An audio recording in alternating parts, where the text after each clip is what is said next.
Hello বন্ধুরা, 12 মিশালি YouTube চ্যানেলে দেখছেন। আজকে বানাবো হচ্ছে ছোলাটাকে মশলা দিয়ে একটু ফ্রাই করব।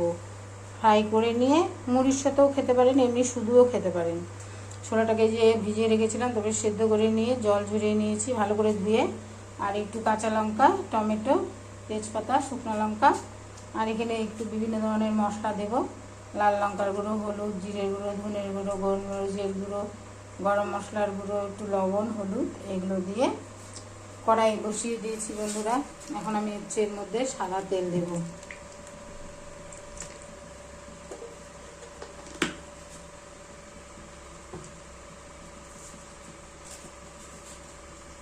দুটো শুকনো লঙ্কা, তেজপাতা,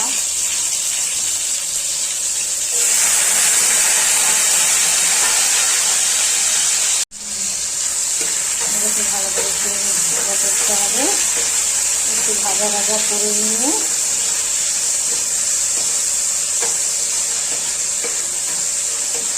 সবার শেষে একটু ধনেপাতা কুচিয়ে দেবো। সব মশলাগুলো দিয়ে দেবো।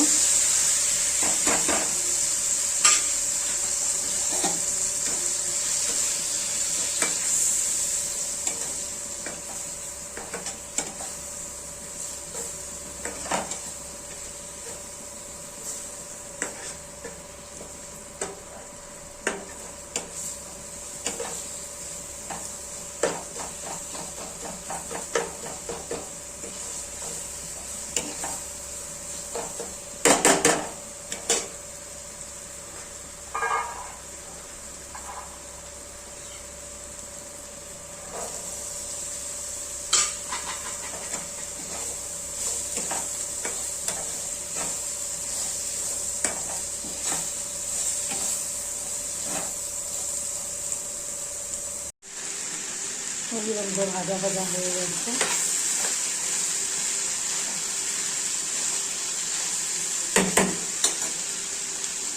এখন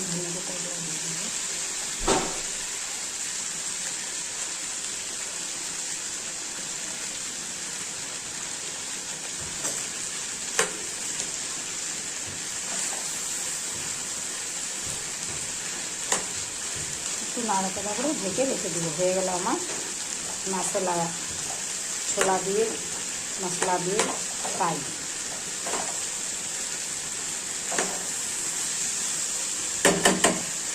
এটা মুড়ির সাথেও খেতে ভালো লাগে, শুধুও খেতে ভালো লাগে।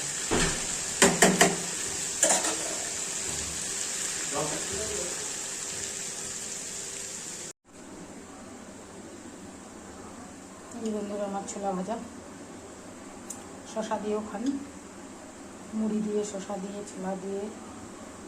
এটা একটা ভালো টিফিন।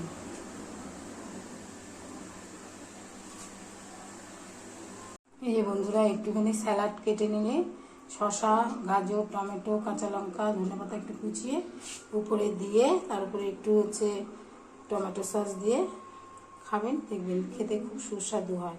আর এটা খাওয়াও খুব ভালো, আপনারা করে খাবেন। খেয়ে যদি বন্ধুরা ভালো লাগে তাহলে একটা লাইক, শেয়ার, কমেন্ট অবশ্যই করবেন। কারণ স্বাস্থ্যের পক্ষে এগুলো খাওয়া খুব ভালো।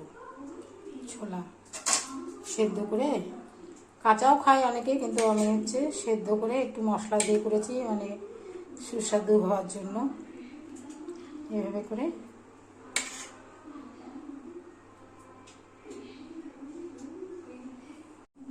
একটু বিট লবণ ছিটিয়ে দিয়ে খেলেও ভালো লাগবে বন্ধুরা। বিট লবণটা খাওয়াও ভালো।